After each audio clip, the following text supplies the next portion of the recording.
What's up, motherfuckers? The hater's back with the third video of the night. Arguably the most important one. The Monday Night Raw review that I do every Monday night. Motherfuckers, you understand what I'm saying to you? Alright, without any further ado, let's get to it.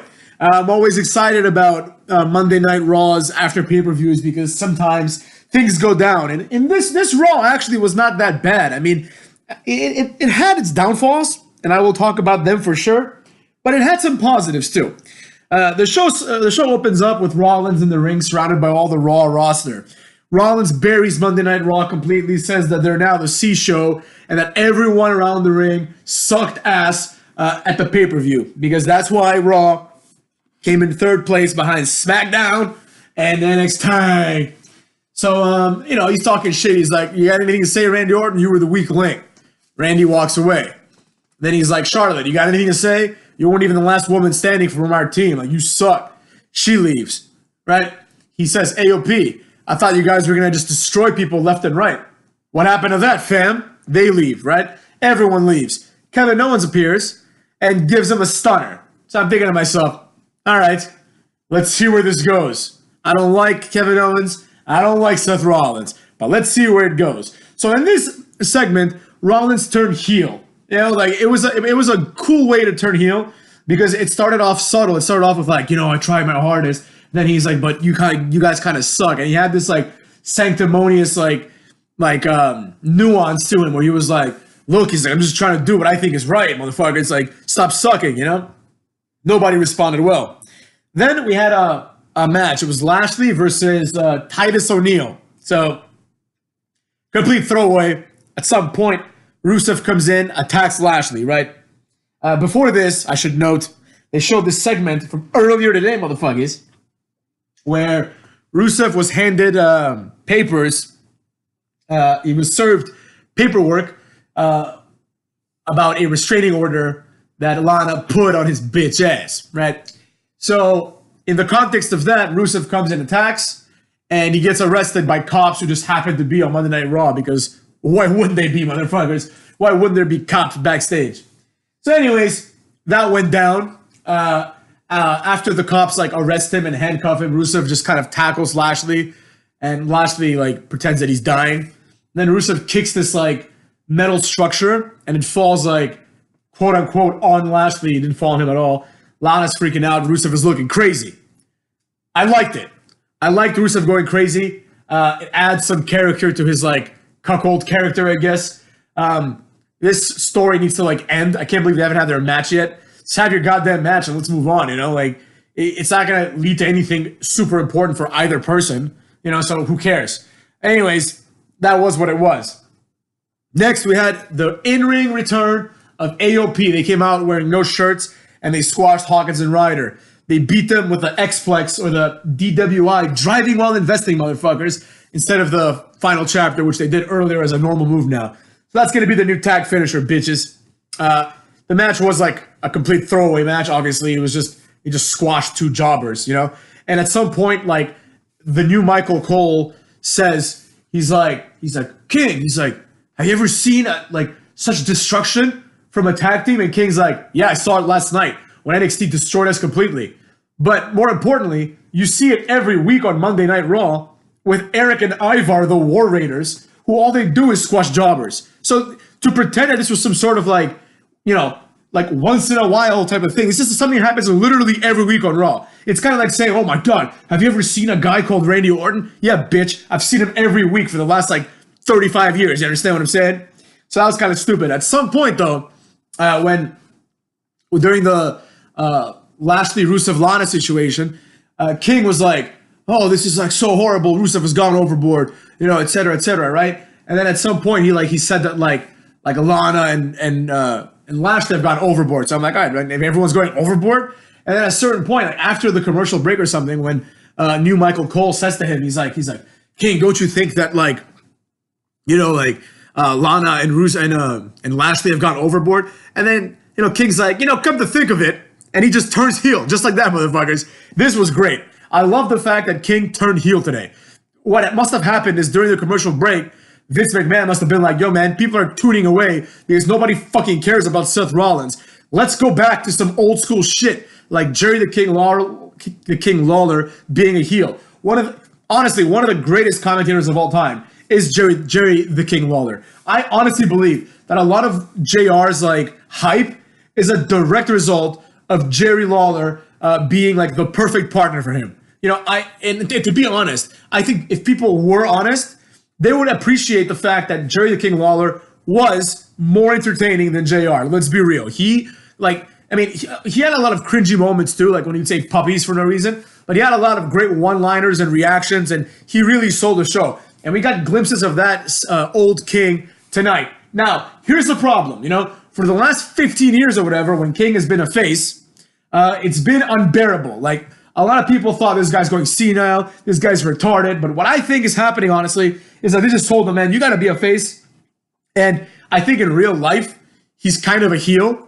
So, like, this comes natural to him, but being a face is, like, such a foreign concept where he's like, oh, man, like, I don't know how to do this, you know? Like, it's gonna take a lot for me to just pretend that I'm, like, this good guy that cares about the good guy. And he's tried, and it's come off as him being retarded for 15 years. But as a heel, he was much sharper. You know, he would like always counter like new Michael Cole. Like new Michael Cole would say some generic Michael Cole type shit like, "Oh, it's bad that the bad guy did something bad," and then King's like, "Is it really?" You know, and he would just like bury the guy completely. It was fantastic. I loved it. Then we had Aleister Black cutting a promo saying that Buddy Murphy knocked on his door. I guess they're doing a long program between him and Buddy Murphy, which is ridiculous because they're both jobbers, especially Buddy Murphy. So it is what it is. Matt Hardy comes out unexpected, motherfuckers. That was kind of neat. It made me think for a second. I was thinking, you know how like WWE tries, and other wrestling companies too, but WWE tries to like replace people, you know? Like Rey Mysterio is like 35, you know, he's not even that old. He's 35 and they're like, oh, we're going to like need to fix this up. We're going to bring in Del Rio to cater to our Latino demographics. And Del Rio was cool. He was actually a good wrestler. I enjoyed him. But then after that, they're like, oh, Rey Mysterio's not around anymore or he's about to leave. So let's bring Sin Cara. Let's bring Kalisto. Let's bring all these other like clear Rey Mysterio replacement wannabes. You know what I mean? And it's failed completely. Like all these people have never been around. Rey Mysterio's still around. Rey Mysterio is still like a quasi main eventer. He just challenged for the WWE title last night, motherfuckers. So same thing with Matt Hardy. You know, I remember like I'll never forget it. It was a throwaway episode of SmackDown. It was Matt Hardy against like MVP or like Finlay or someone like that was being kind of pushed. And Matt Hardy was clearly like in a jobber role, like at the time. And like Matt Striker, I think it was, he was like Matt Hardy was like in his fat Matt Hardy stage, Fat Hardy, you know what I mean? And he was like clearly going through some shit in his personal life because after he was released that time, he would like, apparently, I didn't watch these, but apparently put all these YouTube videos of him being like fucking high out of his mind or drunk out of his mind. And like, it's good to see someone and what life can be if you're sober when you've had problems like Matt Hardy. He came back. He looked great, especially for his age. And he looked better than he did when he was fat Matt Hardy, you know? And it made me think, like the person that Matt Hardy was wrestling is not in the company anymore. And they were someone that were like, maybe it was like Mr. Anderson, right? They were being positioned as someone that like Matt Hardy's clearly going to lose to this guy. There is no chance that Matt Hardy has against this guy. But in the real world, motherfuckers, the Matt Hardys win. You know, he turned his life around and he's back. And that made me very happy because it's hope for all the neckbeards too, motherfuckers. You know, you could be a neckbeard now, but you could lose some weight, hit the gym, meet a nice young girl, and then you can, at that point, you can throw away your waifu pillow and then move on. And probably at some point in that story that I just laid out, stop watching AEW seriously, motherfuckers. So there you go. That's what I have to say about that. And he ended up losing and jobbing to Buddy Murphy, who now has a moveset that's like half Kenny Omega, half Kota Ibushi. He does like the running knee, and he beat him with like a Kamigoya type knee to the dome piece. I didn't like that at all. And then Aleister Black came out and whooped his ass. It's completely useless. Like the way they should be booked is you have all three of these guys in the ring at the same time. Matt Hardy hits the twist of fate on both of them, and then it just pins them both simultaneously. Like these guys, like they're like in 10 years, Matt Hardy would be like in his 50s, so he probably won't be wrestling. But I could see like the Hardy Boys coming and making like a one-off appearance, right?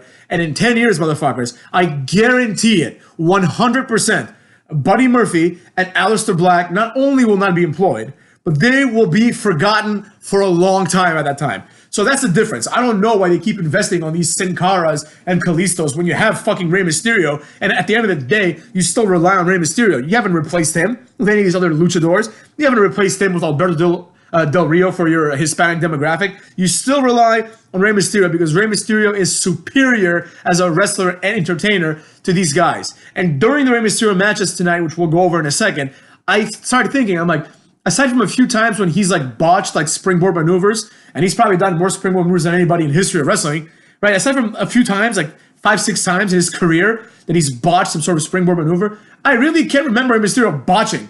Like, this guy is like the most consistent in-ring guy maybe ever, and they try to replace him with botched Sin Cara and fucking Kalisto, like complete loser with like a shitty finisher. So anyways, it is what it is. I didn't like that.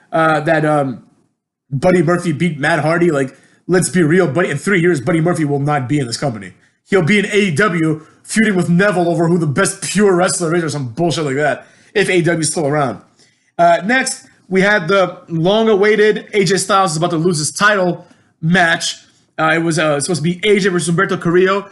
Humberto comes out, OC destroys him. They do a magic killer on the steps. So he's out. Ricochet comes to save him. AJ cuts a great promo being like, Ricochet, you're not a superhero, especially because like, last night Ricochet dressed like Batman Beyond. What a loser, right? He's like, you're not a real superhero. You didn't come out to save your friend in time, dog. So then Ricochet cuts a cringy ass like, well, how about I challenge you, AJ? Type promo. Randy Orton comes out. He's like, why don't I challenge you? Drew McIntyre comes out, says, why don't I challenge you? Rey Mysterio comes out, says, why don't I challenge you? AJ Styles is like, Randy, I beat you at WrestleMania. You know? Ricochet, I beat you for the title, right? I'm going to just say no to all of you, right?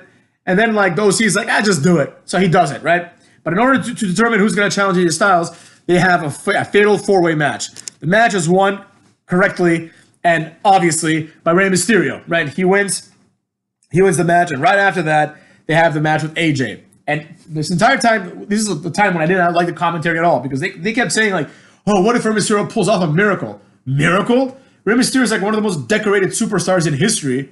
How would this be a miracle?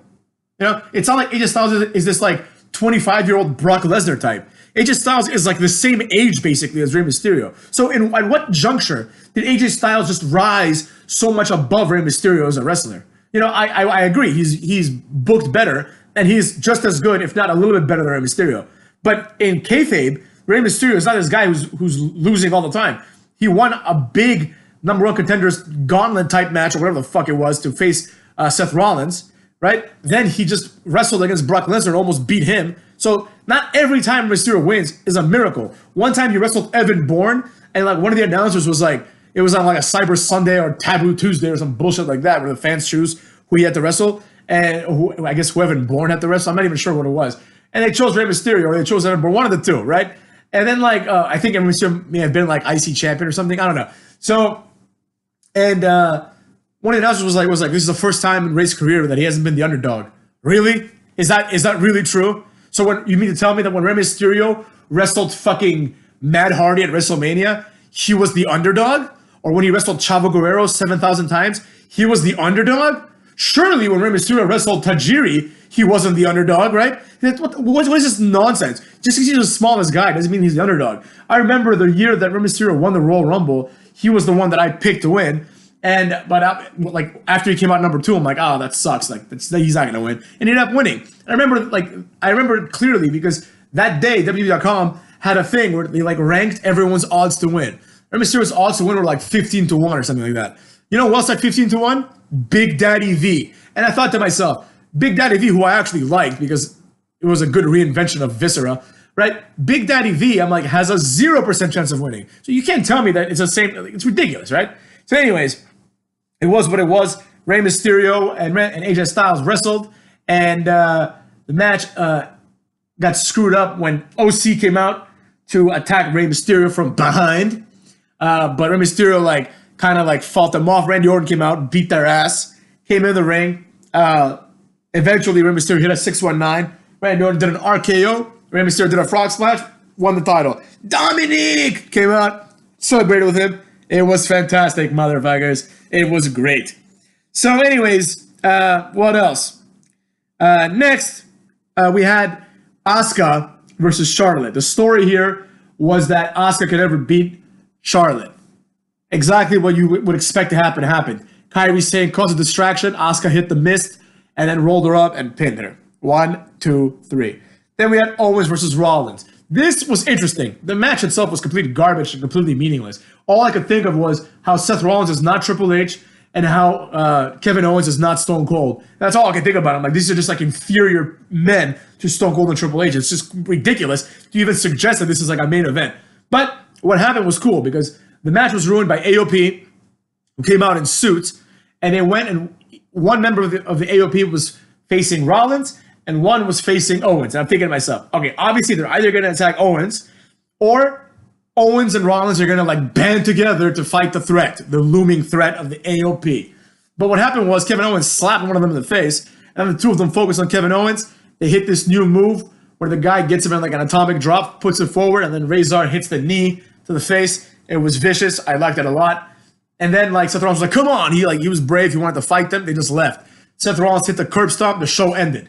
Now, I know I sped through this review, but there's a reason for that, motherfuckers, because I have a mini rant on an AEW related topic right now.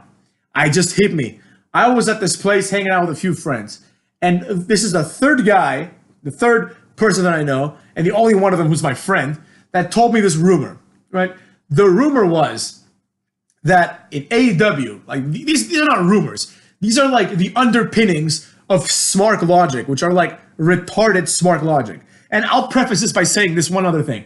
I was back in the day when pay-per-views were a thing, and I didn't want to spend money on pay-per-views. I would go to this bar, and I would watch the pay-per-view at the bar. They had like an event. And as you would imagine, they attract a lot of smarks.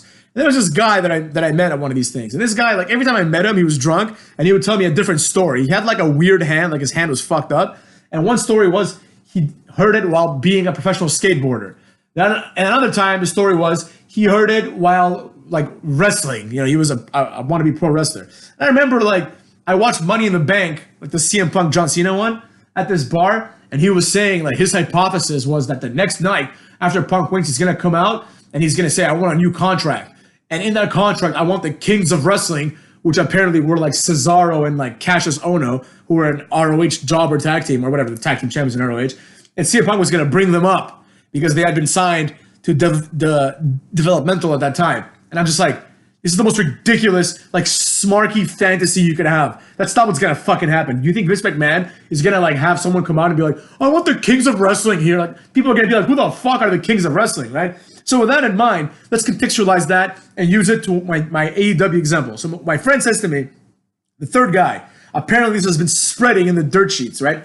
People are saying that perhaps, you know, the inner circle in AEW, Jericho and friends, as I call them, right? Someone started a rumor, and a lot of people are behind this for some reason. They're like, well, it'd be great if, like, the storyline is that Marty Scurll is behind the inner circle. And then me and my other friend looked at him, and we were like, what? Marty Scurll leads a stable that involves Jericho, who's the champion? Have you lost your mind? That's the problem with Smarks. The problem is that they come up with like an idea that fails to all kinds of logic. They're like, oh, what if Big Vito becomes WCW champion? No, he's not going to become WCW champion, retards. There's a clear hierarchy and a clear long-term plan for a lot of people, right? The way you get to the long-term plan is up for debate, but there is a clear long-term plan. Like you know for a fact that Roman Reigns is going to win another Royal Rumble at some point, 100%. You understand what I'm saying? There's clear delineations of where people are going to end up.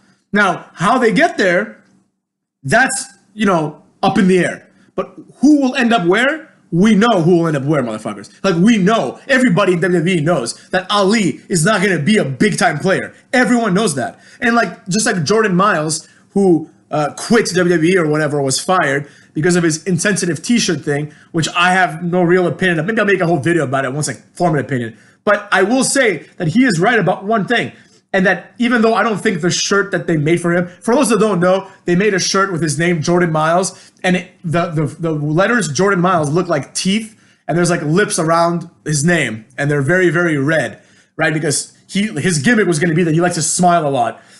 Smiles Jordan Miles, like that gimmick has like going nowhere written all over it, but that's neither here nor there. So and the background of the shirt was black, and Jordan Miles is black, and he thought that this was like blackface basically. So he was like, this is fucked up, right?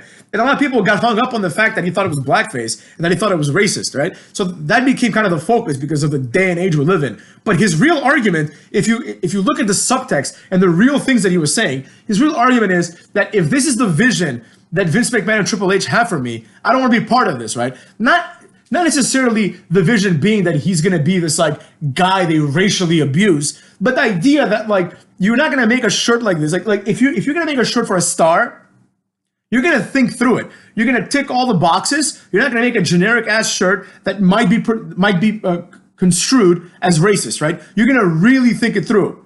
You know, like for example, for Booker T, you would never have a shirt like that for Booker T, nor would you have a gimmick like that for Booker T, because you see the potential of Booker T and you're like, no, we can't saddle him with like a shitty shirt that might be controversial. Like, of course, the designers didn't go, into the design room and say to themselves, you know what, that's what we're gonna do. We're gonna make a racist shirt. No, but what they did was they made a shirt carelessly and not think about the possible and relatively clear possible implications that would happen from this shirt. And that's what Jordan Miles was saying. He was saying, I see where this is.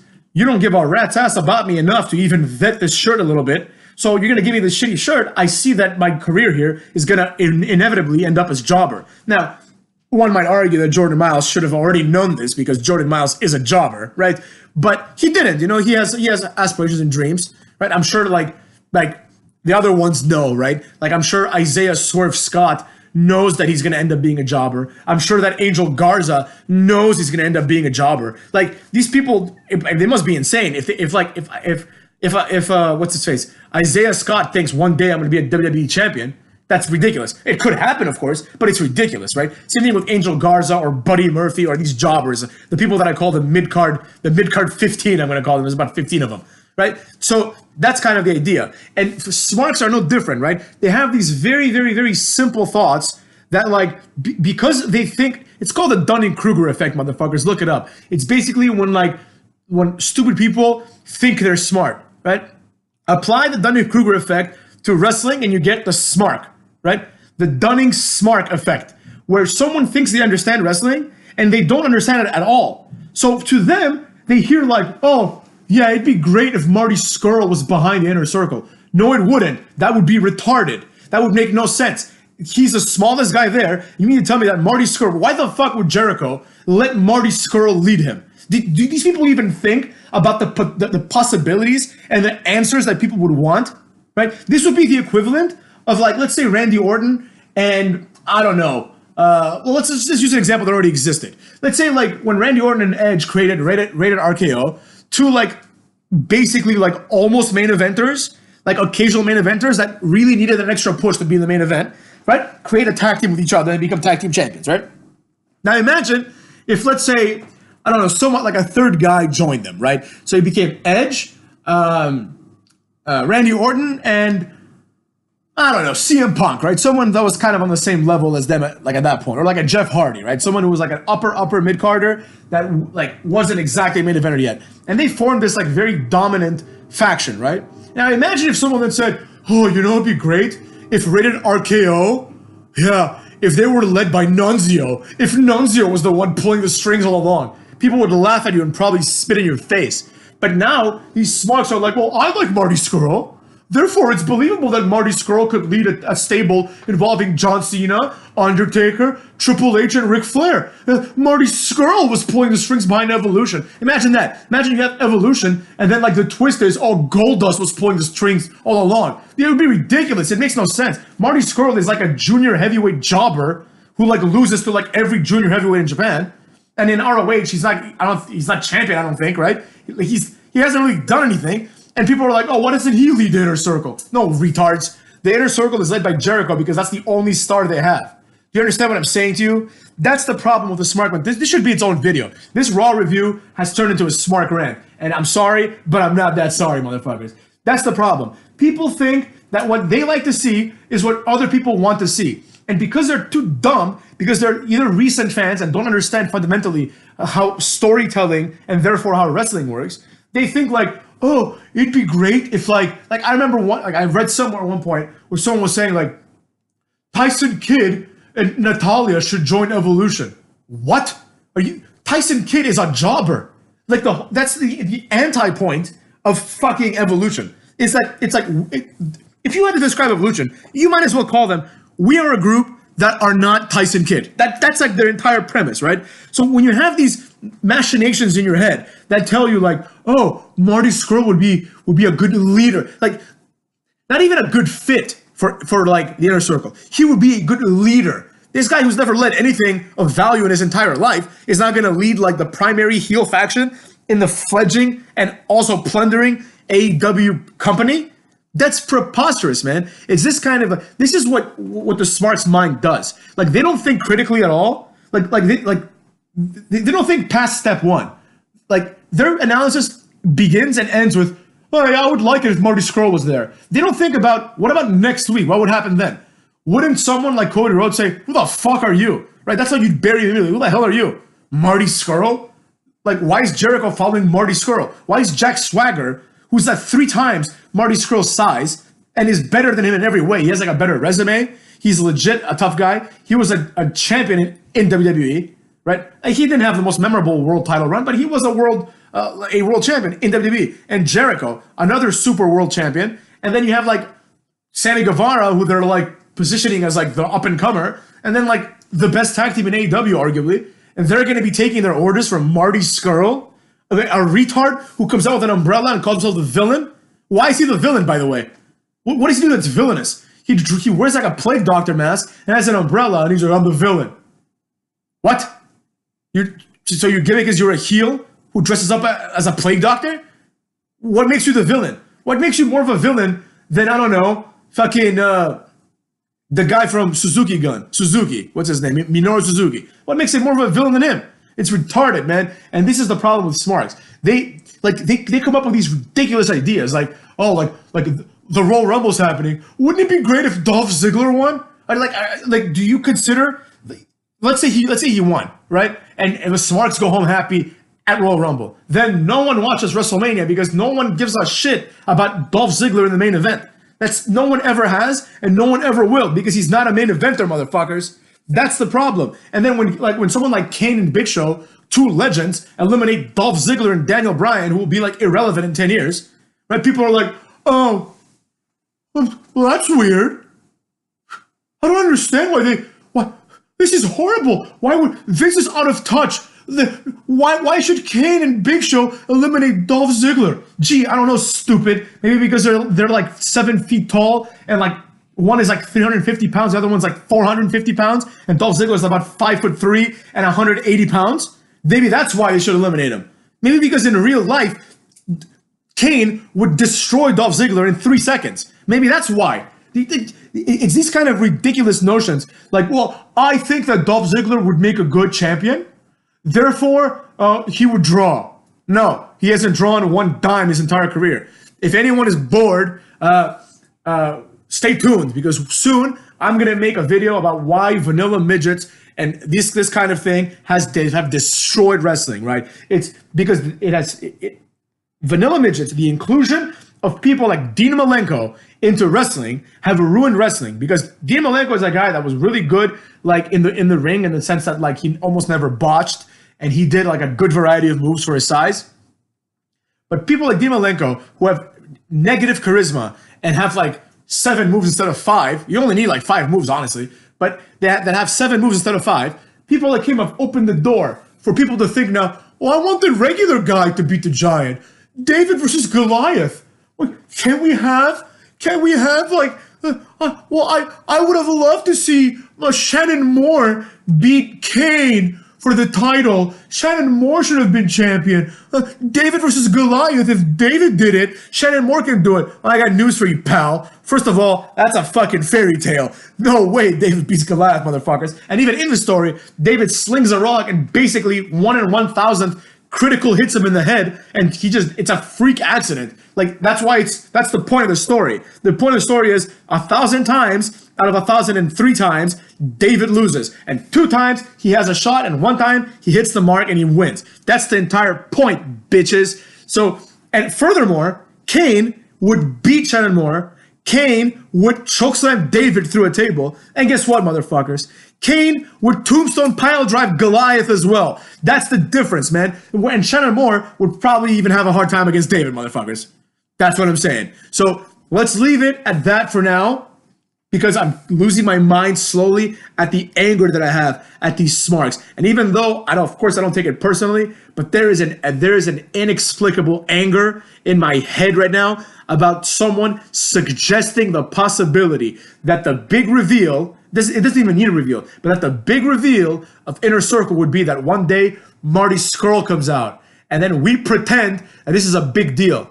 The only way that you can do, like, there's a guy behind the shadows, like, controlling the Inner Circle, is if that guy is like one of the following 5 people: Undertaker, Sting, Shawn Michaels, or Triple H. That's it.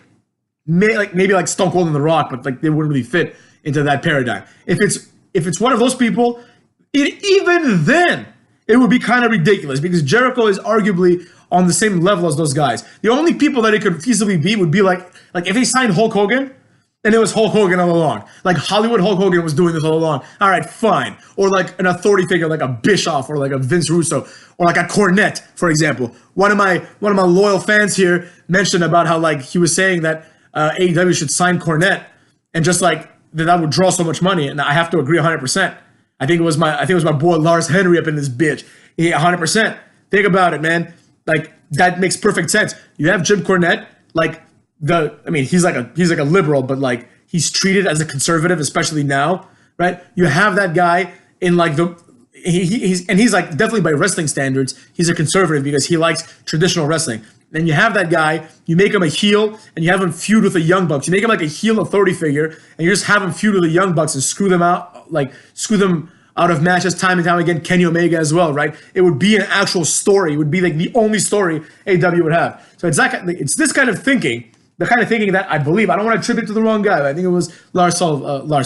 Lars Sullivan. What's up, Larsy? Lars Henry, who came up with this. This is the kind of thinking that leads to good storylines. Not the kind of thinking that involves Marty Scurll appearing in AEW as the leader of the most dominant faction and the only faction really in AEW right now. That would be preposterous. And with that being said, I'm a little tired now because that's 3 videos, motherfuckers. So good night.